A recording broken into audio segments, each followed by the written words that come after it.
ലൈംഗികാതിക്രമ കേസിൽ അറസ്റ്റിലായ ചൈതന്യാനന്ദ സരസ്വതി പ്രമുഖർക്കൊപ്പം നിൽക്കുന്ന വ്യാജ ചിത്രങ്ങൾ കണ്ടെത്തി.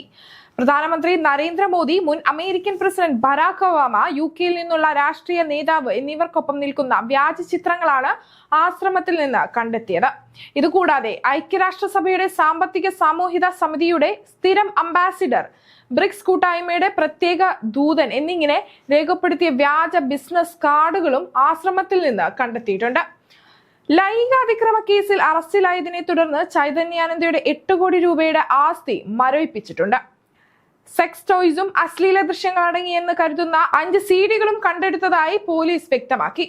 ചൈതന്യാനന്ദ ഒളിവിൽ കഴിഞ്ഞിരുന്ന ഉത്തരാഖണ്ഡിലെ അൽമോറ, ബാഗേശ്വർ എന്നിവിടങ്ങളിലെ ഹോട്ടലുകളിലും മറ്റും പോലീസ് തെരച്ചിൽ നടത്തിയിരുന്നു. 50 ദിവസം ഒളിവിലായിരുന്ന ചൈതന്യാനന്ദയെ ഇക്കഴിഞ്ഞ സെപ്റ്റംബർ 28 പുലർച്ചെ 3:30 ആഗ്രയിലെ താജ് ഗച്ച് മേഖലയിൽ നിന്നുള്ള ഒരു ഹോട്ടലിൽ നിന്നാണ് ചൈതന്യാനന്ദയെ അറസ്റ്റ് ചെയ്തത്. 17 വിദ്യാർത്ഥികൾ ലൈംഗികാതിക്രമ പരാതി നൽകിയതിന് പിന്നാലെയായിരുന്നു ഇയാളുടെ അറസ്റ്റ്. ഇയാളുടെ ഐപാഡും 3 മൊബൈൽ ഫോണുകളും പോലീസ് പിടിച്ചെടുത്തിരുന്നു. ശാരദ ഇൻസ്റ്റിറ്റ്യൂട്ടിന്റെ ബേസ്മെന്റിൽ നിന്ന് പ്രതി ഉപയോഗിച്ചതായി പറയപ്പെടുന്ന ഒരു വോൾവോ കാറും പോലീസ് പിടിച്ചെടുത്തു.